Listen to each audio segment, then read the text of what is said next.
Friends, मैं Saurabh Suman SS exam गुरु YouTube channel पे आपका स्वागत करता हूँ। आज हम केवीएस के जो रिजल्ट आए हैं उसके लिए पहले उन बच्चों को जो टीजीटी और पीजीटी के बच्चे क्वालिफाई किए उनको बहुत बहुत शुभकामना देते हैं। साथ ही में हम पहली झलक आपको केवीएस के रिजल्ट आने के बाद इंटरव्यू के लिए होने वाले जगहों के बारे में बताएंगे, साथ ही में उनके कट ऑफ लिस्ट के बारे में बताएंगे। उसके बाद हम इंटरव्यू में कुछ सवाल जो पूछे जाएंगे जो बच्चों के साइकोलॉजी पर डिपेंडेंट होगी, उन सवालों के बारे में हम आपसे बात करेंगे। तो पहले आप एक बार देख लीजिए, पीजीटी जैसे हिंदी है, इंग्लिश है, हिस्ट्री है, ज्योग्राफी है, इकोनॉमिक्स है, फिजिक्स है। अधिकतर के सेंटर जो वेन्यू ऑफ इंटरव्यू है वो लखनऊ है। जो केंद्रीय विद्यालय है लखनऊ का गोमती नगर में स्थित है, वहाँ पे है। डेट मेंशन किया हुआ है, ऐसे तो आप सभी देख लिए होंगे, लेकिन एक झलक हम आपको उस पीडीएफ पेज का दिखा रहे हैं जो केवीएस में आया है। पीजीटी के chemistry, biology, biotech, commerce, math, computer science, इन सब का हैदराबाद, न्यू दिल्ली, कोलकाता, भुवनेश्वर में सेंटर वेन्यू इंटरव्यू है। टीजीटी जो टीजीटी का है, जैसे आपको पता है कि टीजीटी का भी रिजल्ट आया, तो टीजीटी का आप देख लीजिए, देहरादून, गुड़गांव, न्यू दिल्ली, कोलकाता, ये सब में है। अब नीचे जो है वो कट ऑफ मार्क्स है शॉर्टलिस्टेड कैंडिडेट्स का, आप वो देख लीजिए।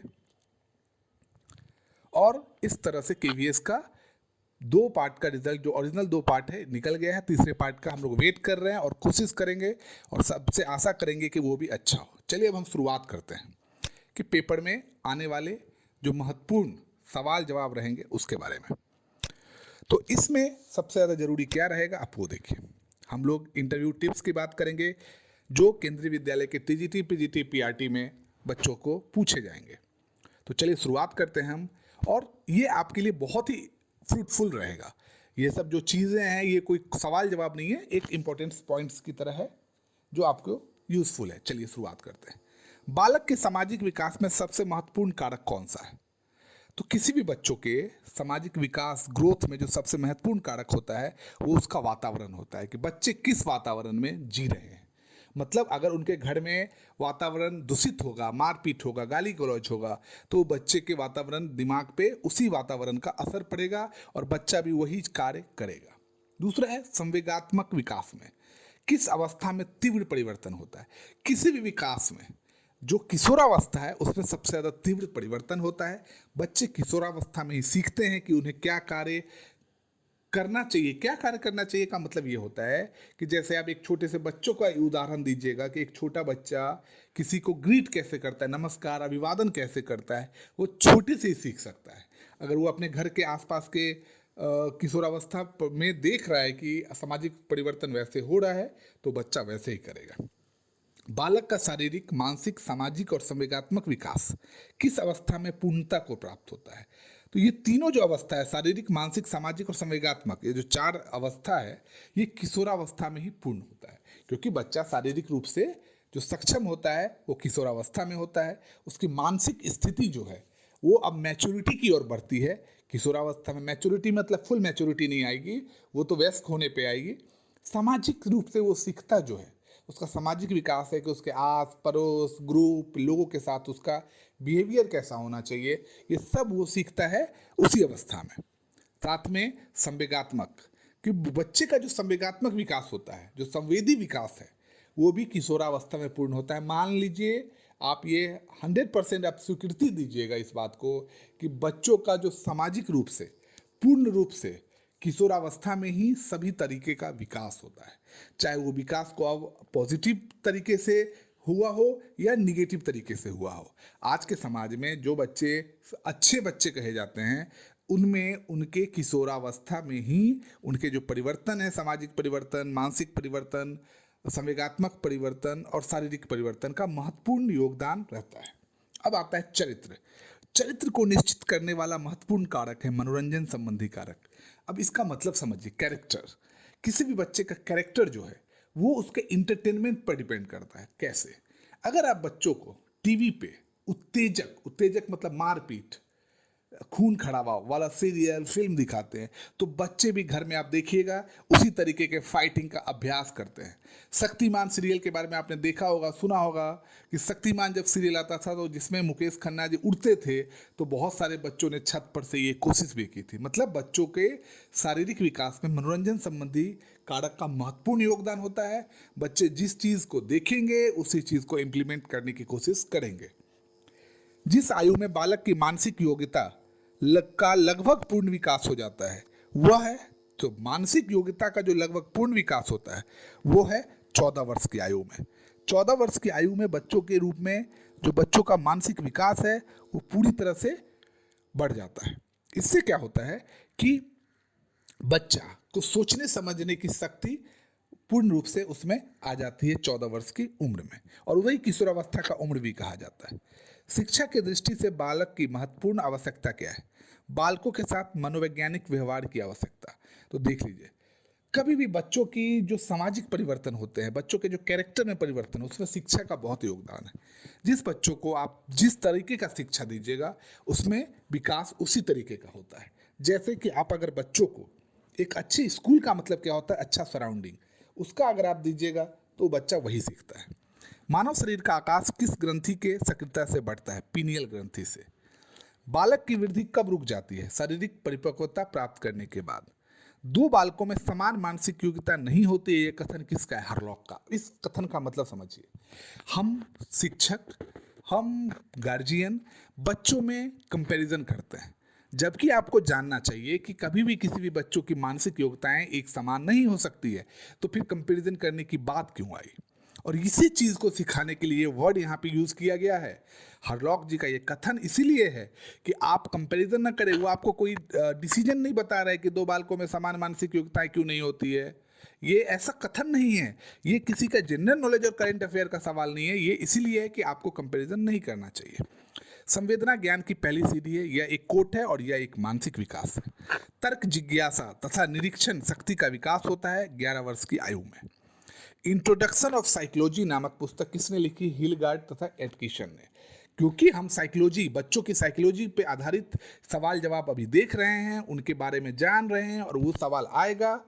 तर्क और जिज्ञासा भी यही होता है कि आप सबसे कम उम्र के छोटे बच्चों को देखिएगा, हर चीज़ वो जो देखेगा सराउंडिंग में, चाहे वो टीवी पे हो चाहे वो समाज में हो, वो आपसे पूछेगा और उसका सही जवाब देने पर ही वो बच्चों की मानसिक रूप से संतुष्टि होती है और वही उसका ज्ञान बढ़ाता है। व्यक्ति के स्वाभाविक विकास को कहते हैं अभिवृत्ति। इमोशन शब्द का अर्थ होता है उत्तेजित करना, उथल पुथल पैदा करना और हलचल मचाना। इमोशन मतलब भाव, तो भाव उत्तेजित करता है। ये एंगर जिसको हम बोलते हैं वो इमोशन के कारण ही होता है। उसके दिमाग में परिवर्तन होता है, हलचल मचता है, सब ये इमोशन के कारण होता है। संवेग अभिप्रेरकों का भावनात्मक पक्ष है और यह कथन है मैकडूगल जी का। किसी भी संवेग, किसी भी इमोशनल पार्ट का प्लस और माइनस दोनों चीज होता है और वही संवेग कहलाता है। संवेग प्रकृति का हृदय है और यह कथन है मैकडूगल जी का। फिजिकल एंड कैरेक्टर पुस्तक के लेखक थे थॉर्नडाइक। संवेगहीन व्यक्ति को माना जाता है पशु। जिस आदमी, मनुष्य और पशु में एक ही डिफरेंस है और वो है संवेगता का। जिसमें संवेगता नहीं होगी वो पशु के रूप में ट्रीट किया जाएगा और जिसमें इमोशंस होंगे वो मानव के रूप में ट्रीट किया जाएगा। इसीलिए कभी कभी हम गुस्सा में किसी को बोल देते हैं कि तुम आदमी नहीं है, तुम पशु है।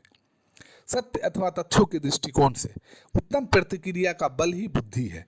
बुद्धि की यह परिभाषा किसकी है? तो थॉर्नडाइक की। सांवेगिक स्थिरता में किस वस्तु के प्रति निर्विघ्न अधिगम को बढ़ाते हैं? साहस, जिज्ञासा और भौतिक वस्तु। कोई व्यक्ति डॉक्टर बनने की योग्यता रखता है तो कोई व्यक्ति शिक्षक बनने की योग्यता, यह किस कारण से होती है? अभिरुचि के कारण। और ये चीज को समझना आज के समय में शिक्षक और गार्जियन को बहुत जरूरी है कि वो अपनी अभिरुचि, मतलब as a guardian, as a शिक्षक की अभिरुचि बच्चों पर न थोपे। अगर बच्चों को स्पोर्ट्समैन बनना है तो बच्चों की अभिरुचि उसमें है, और आप बच्चों को इंजीनियर बनाइएगा तो वो कभी भी सफल इंजीनियर नहीं बन पाएगा। इंजीनियर बनने का तात्पर्य ये होता है कि एक अच्छी सैलरी मिले, अच्छा लाइफ स्टाइल मिले, लेकिन वो बच्चा कभी भी मानसिक रूप से संतुष्ट नहीं हो पाता अपने पैशन के प्रति, क्योंकि उसका पैशन, उसमें उसकी अभिरुचि कुछ और थी। तो ये चीज़ का ख्याल हमें हर समय रखना पड़ेगा कि हमें अपनी इच्छा को बच्चों पे थोपनी नहीं है, बच्चों की इच्छा पता लगानी है कि वो किस लाइन में, किस पढ़ाई के किस सेक्टर में, डॉक्टर, टीचर, साइंटिस्ट में बनना चाहता है। बाल्यावस्था में शिक्षा का स्वरूप होना चाहिए सामूहिक खेलों एवं रचनात्मक कार्यों के माध्यम से शिक्षा दी जानी चाहिए। और ये सबसे बड़ी चीज़ है कि स्कूल में, ग्रुप में बच्चों को खेलने के लिए, बच्चों को क्रिएटिव वर्क के लिए आगे किया जाता है, जिससे बच्चों की शिक्षा मिलती है। एडोलसेंस शब्द लैटिन भाषा के एडोलिशियर क्रिया से बना है, जिसका तात्पर्य है परिपक्वता का बढ़ना, मैच्योरिटी का बढ़ना। विद्यालय समाज का लघु रूप है, यह कथन है ड्यूवी का। तो समाज में जो बच्चे देखते हैं उसका सबसे प्राइमरी जो एजुकेशन की तरह होता है वो विद्यालय में मिलता है। विद्यालय में जो चीज़ हमें अच्छे से सिखाया जाता है हम उसको समाज में रिफ्लेक्ट करते हैं। इसीलिए कहा गया है कि विद्यालय समाज का लघु रूप है और वही हम सिखाते हैं, वही हम बताते हैं। एज ए टीचर हम कोशिश यही करते हैं बच्चों को समाज के साथ जोड़े रखने के लिए, उन्हें न कि अलग थलग करने के लिए। क्योंकि बच्चा जितना समाज के साथ सीखेगा तो दो चीज़ जगह से सीख रहा है वो, एक विद्यालय से सीख रहा है और दूसरा समाज से सीख रहा है। और दोनों अगर पॉजिटिव चीज़ एक साथ चलते रहेंगे तो बच्चों में मानसिक शारीरिक रूप से ग्रोथ बहुत अच्छे से मिलती जाएगी। जैसे एक और भी कथन कहा गया है कि शिक्षा जो दी जाती है तो व्हाइट बोर्ड, ब्लैक बोर्ड और स्मार्ट बोर्ड पे शिक्षा देने के कंपैरिजन में TLM जैसे हम लोग सिखाते हैं, बच्चों की क्रिएटिव ग्रुप लर्निंग, ये सब चीज़ से बच्चों को सिखाना की ज़रूरत है। वह प्रक्रिया जिससे बालक अपने समाज में स्वीकृत तरीकों को सीखता है और अपने व्यक्तित्व का अंग बनाता है उसे कहते हैं सामाजिक परिवर्तन। बच्चा अगर आपके घर में जाके देखिए कि अगर आप अपने समाज में कोई चीज़ ऐसा करते हैं, जैसे कि आप कोई बड़े आए गांव समाज से आप उन्हें पैर छूते हैं, तो बच्चा वो चीज़ सीखता है और उसको अपने लाइफ स्टाइल में डालता है, अपनी पर्सनालिटी में उसको कनेक्ट करता है और उसे ही सामाजिक परिवर्तन कहते हैं। बालक के समाजीकरण की सबसे महत्वपूर्ण संस्था है परिवार। बच्चे जो कुछ भी सीखते हैं वो पहले परिवार से सीखते हैं। अगर परिवार में लड़ाई झगड़ा देख रहे हैं, परिवार में गाली गलौज देख रहे हैं तो बच्चे वहीं से सीखेंगे। अगर देख रहे हैं कि परिवार के लोग समाज से अलग थलग हैं तो बच्चे के दिमाग में भी समाज के प्रति वही धारणा जाएगी। बालक के समाजीकरण के लिए प्राथमिक व्यक्ति कहा गया है माता को। जैसे आसपास में कोई जरूरी हुआ, छोटे बच्चे को माता जाने से रोक देगी, समाज में इन्वॉल्व होने से रोक देगी, तो बच्चे में वही चीज़ आएगा। धीरे धीरे बच्चा उस चीज़ के लिए माँ से जिद नहीं करेगा कि घर के आसपास मेला लगा है, सभी बच्चे उसमें मदद कर रहे हैं, छठ पूजा के लिए काम चल रहा है, उसमें बच्चे सभी मदद कर रहे हैं, लेकिन क्योंकि उसकी माँ ने उसे मना कर दिया है, धीरे धीरे बच्चा उस सामाजिकरण की प्रक्रिया से विमुख होता जाएगा और बच्चों में सामाजिक हीनता का बोध आता जाएगा। इसलिए माता को प्रथम धूड़ी कहा गया है सामाजिकरण से साथ साथ बच्चों के विकास में भी। और जो बच्चा इस चीज़ को एक्सेप्ट करके अपने माता के पॉजिटिव सामाजिकरण के लिए सीख लेता है वो बच्चा सफल होता है सामाजिकरण में। तो यही चीज़ है कि आप अपने परिवार से सामाजिकरण, अपनी माता से सामाजिकरण सीखते हैं, उनके व्यवहार से, समाज में उनके साथ इन्वॉल्वमेंट के से। बालक के सामाजिकरण चक्र का अंतिम पड़ाव बिंदु अपने में समाहित करता है पास पड़ोस को। पास पड़ोस के साथ बच्चों के माता पिता, गार्जियन का कैसा बिहेवियर है वही बच्चा सीखता है। अगर आप देखेंगे कि बहुत सारे बच्चे अपने पास पड़ोस को बचपन में ही दुश्मन मानने लगते हैं क्योंकि उनके माता पिता ने उनके प्रति उनके लड़ाई झगड़े को देखा है।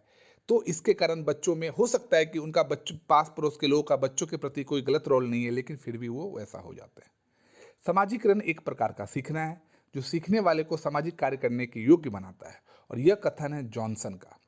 सामाजिकरण का आशय रॉश के अनुसार बालकों में कार्य करने की इच्छा विकसित करना है। ग्रुप में, किसी भी कार्य में, समाज में कभी भी कोई कार्य सिंगल नहीं दिया जाता है, ग्रुप में इसीलिए दिया जाता है कि बच्चों में ग्रुप में आगे बढ़ने की इच्छा प्रबल हो, ग्रुप में काम करने की इच्छा हो और यही उनके लाइफ में रिफ्लेक्ट करे। और यही आप देखते होंगे कि छोटे छोटे कार्य को भी ग्रुप में 4 बच्चों को, चलो तुम चारों ये काम कर लो, तुम चारों वो काम कर लो, इन चारों के साथ तुम रहो, 2 गार्जियन बड़े की तरह रूप में दे दिए जाते हैं, उनके साथ तुम मदद करोगे। तो ऐसे काम को देने से बच्चों में ग्रुप लर्निंग की एक्टिविटी की भावना प्रबल होती जाती है और सिर्फ मैं कह के उनके चीज़ में जो मैं वाली बात है, उनके परिवार में भी अगर मैं वाली बात होगी तो उसको समाज में निरस्त कर दिया जाता है। और ये सामाजिकरण की एक महत्वपूर्ण प्रक्रिया है और इससे बच्चों के जीवन में बहुत ही उन्मुख रूप से परिवर्तन होता है। समाज के साथ साथ वो बच्चे अपने पर्सनल जो जिंदगी है उसमें भी ये चीज़ सीखते हैं, ग्रुप लर्निंग, ग्रुप स्टडी। और ये ग्रुप जो है ये उनके पढ़ाई लिखाई सामाजिक जीवन में महत्वपूर्ण रोल बनाता है। सामाजिकरण को सामाजिक अनुकूलन की प्रक्रिया किस विद्वान ने स्वीकार की है? रॉस ने। सामाजिकरण के माध्यम से व्यक्ति समाज का कैसा सदस्य बनता है? मान्य, जिसकी एक्सेप्टेबिलिटी हो, कुशल जो स्किलफुल हो और सहयोगी जो हेल्पिंग हैंड की तरह सबके साथ काम करता हो। एक बालक की समाजीकरण की प्रक्रिया किस परिस्थिति में उचित होगी? पोषण में। कहा भी जाता है कि पालन और पोषण ही बच्चों के सामाजिक उन्मुखता और विमुखता दोनों में योगदान देती है। तो बच्चा कैसा होगा, ये पूरी तरह से उसके पालन में समाज, परिवार और पोषण कि आप उसको कैसे समाज के साथ कनेक्ट किए हैं, इसमें बालक की समाजीकरण की पूरी से पूरी प्रक्रिया निहित होती है। तो इसी रूप में जैसे मान्य है, कुशल है, सहयोगी है, वो व्यक्ति उसी तरीके से सदस्य बनेगा। वो अपने काम करके सिखाए बताएगा कि उसको अगर कोई काम दिया गया था, उसके ग्रुप को कोई काम दिया गया था, तो उसने सही तरीके से वो काम किया। एक परिवार में बालकों के साथ सहानुभूति एवं प्रेम व्यवहार किया जाता है, परंतु बालक के कार्यों को सामाजिक स्वीकृति नहीं मिल पाती है। ऐसी स्थिति में होगा मंद समाजीकरण। आप इसका उदाहरण देख लीजिए। आपके घर में कोई कार्य चल रहा है, जैसे एक मिट्टी आपको घर में लेके जाना है, तो घर के बड़े सदस्य अपने अपने ताकत के हिसाब से, स्ट्रेंथ के हिसाब से बड़े बड़े बर्तन में लेके जाते हैं, पर छोटा बच्चा हाथ में, मुट्ठी में, छोटे से मुट्ठी में लेके मिट्टी जाता है। पर क्या हुआ, होता क्या है कि हम लोग अपने अपने काम को बताते हैं कि नहीं हमने ये कर दिया, वो कर दिया, लेकिन उस बच्चे ने जो कार्य किया है, हो सकता है उस बच्चे के कार्य का योगदान बहुत कम हो, लेकिन उसने अपनी कैपेबिलिटी के हिसाब से बहुत ज़्यादा काम किया। अगर आप उसको एक्सेप्ट नहीं करेंगे, उसको शाबाशी नहीं देंगे, उसका मनोबल नहीं बढ़ाएंगे, तो धीरे धीरे बच्चा उस कार्य से विमुख होता जाएगा और उसमें समाजीकरण की प्रक्रिया मंद होती जाएगी। विद्यालय में समाजीकरण की प्रक्रिया के लिए बालकों को कार्य दिया जाना चाहिए, ग्रुप कार्य, और यही तो है ग्रुप लर्निंग। कोई बच्चे से कभी कभी बच्चों को स्कूल में गार्डन की साफ सफाई का कार्य दिया जाता है, तो वो सिर्फ एक बच्चों के लिए नहीं दिया जाता है। किसी फंक्शन में बच्चों को डेकोरेट करने का कार्य दिया जाता है, तो ग्रुप में दिया जाता है। इससे बच्चे क्या होते हैं, अब सभी बच्चे अपने अपने दिमाग का इस्तेमाल करते हैं, साथ में काम करते हैं, और उनमें आपसी तालमेल इतना अच्छा होता है, लीडरशिप क्वालिटी पैदा होती है। सामाजिक करण में प्रमुख रूप से सहयोगी तथ्य सहकारिता। सहकारिता का मतलब ही होता है कि एक दूसरों के प्रति कॉपरेट करना। जैसे अगर कोई बच्चा लंबा है तो लंबाई वाला जो कार्य है, झालर लटकाना है, वो कर लेगा। कोई बच्चा छोटा दुबला पतला है तो वो पलंग के अंदर जाके डेकोरेट कर लेगा। इस तरीके से किया जाता है। निम्नलिखित में किस देश के बालक में समाजीकरण की प्रक्रिया पाई जाती है? भारतीय बालकों में उसके पीछे रीजन है कि भारत में ही समाज और पास पड़ोस वातावरण का सबसे ज़्यादा इस्तेमाल होता है। बालकों की सामाजिक कार्य में भाग लेने की अनुमति मिलने पर समाजीकरण प्रक्रिया होती है तीव्र। जैसे ही बालक सामाजिक कार्य में भाग लेंगे तो समाजीकरण, क्योंकि बच्चों का ग्रोथ होता जाता है। जैसे बड़े बच्चे कार्य कर रहे हैं, वो कुछ दिन के बाद बाहर चले जाएंगे, तो उसके बाद छोटे बच्चों को आपने एक बंच तैयार करके रखा है, अब वो काम करेंगे, फिर अगला, ये तो ये चेन कभी टूटेगा नहीं। जिस समाज में सामाजिक विज्ञान शिक्षण को प्रथम विषय के रूप में मान्यता प्रदान की जाती है, उस समाज में बालकों की समाजीकरण प्रक्रिया होती है तीव्र व सर्वोत्तम। होगा ही। जहाँ पे भी सामाजिक विज्ञान शिक्षण को सिखाया जाएगा, उसको समाज में डाला जाएगा, उसमें समाजीकरण प्रक्रिया तीव्र होगी। समाजीकरण की प्रक्रिया में प्रमुख रूप से योगदान होता है पुरस्कार का एवं दंड का। जब आप समाज में कोई कार्य आपको सौंपा जाता है, अगर आप उस कार्य को अच्छे तरीके से करते हैं तो आपको पुरस्कार के रूप में शाबाशी दी जाती है, कभी कभी आपको सम्मानित भी किया जाता है, और दंड के रूप में आपको ये बताया जाता है कि आपका कार्य सही नहीं हुआ है, इस कार्य में आपने गलती की है और इसको आपको सुधारना है, अगली बार से ये गलती की प्रक्रिया नहीं होनी चाहिए, आपने यहाँ पे लैग किया है, यहाँ पे आपने मिस्टेक किया है। विद्यालय में किस प्रकार का शिक्षण समाजीकरण का मार्ग प्रशस्त करता है? गतिविधि, कोई भी जो वर्क बेस्ड जो शिक्षण होती है, वो खेल आधारित शिक्षण, खेल के रूप में टीम बना के एक शिक्षण दिया जाता है, और समूह शिक्षण, ग्रुप लर्निंग। समाजीकरण की प्रक्रिया में योगदान होता है मूल प्रवृत्ति एवं जन्मजात प्रवृत्तियों का और बालक के व्यक्तित्व का। मूल प्रवृत्ति और जन्मजात प्रवृत्ति इसलिए कही जाती है कि कोई बच्चा जो अपने घर में सबसे छोटे में, बचपन में अपने माँ पिता, अपने दादा दादी, भाई बहन को देखता है, उसी से उसको समाज के प्रति उसका मन में ये भ्रांति आती है कि ये सामाजिकरण की प्रक्रिया करनी है या नहीं करनी है। बालक के व्यक्तित्व का, कभी कभी ऐसा आप देखते होंगे कि आपके समाज में ऐसे बहुत सारे लोग हैं जो एक्टिव नहीं है समाज के प्रति, वो समाज से विमुख रहते हैं, तो आपने देखा होगा कि उनके बच्चे भी उसी तरीके से होते हैं, वो भी सामाजिक रूप से विमुख होते हैं, और तो उनकी पर्सनालिटी उनके गार्जियन की पर्सनालिटी पर पूरी तरह से डिपेंड हो जाती है और वो असामाजिकरण की ओर बढ़ते चले जाते हैं। इसी तरह आप हमारे साथ लगातार, हम आपके लिए जुड़े रहेंगे, आपके लिए हम नए नए वीडियोस लेके आते रहेंगे, जिससे कि आपका भी इंटरव्यू की प्रक्रिया आसानी से हो जाए।